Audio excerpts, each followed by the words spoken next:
मुंबई पुणे प्रवास सुसाट होणार आहे। एक्सप्रेसवे आता 10 पदरी केला जाणार आहे। एमएसआरडीसी लवकरच सरकारला या संदर्भातला प्रस्ताव पाठवणार आहे। विस्तारीकरणासाठी 17,000 कोटींचा खर्च अपेक्षित आहे।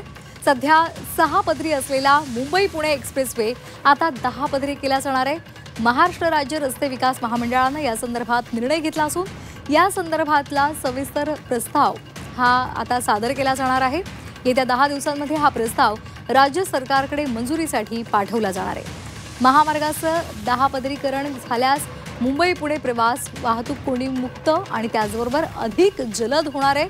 एमएसआरडीसीने बांधलेला मुंबई पुणे द्रुतगती मार्ग आजच्या घडीला अत्यंत महत्त्वाचा आणि सर्वाधिक वर्दळीचा महामार्ग आहे। या महामार्गावरून दररोज 65,000हून अधिक वाहनं धावतात।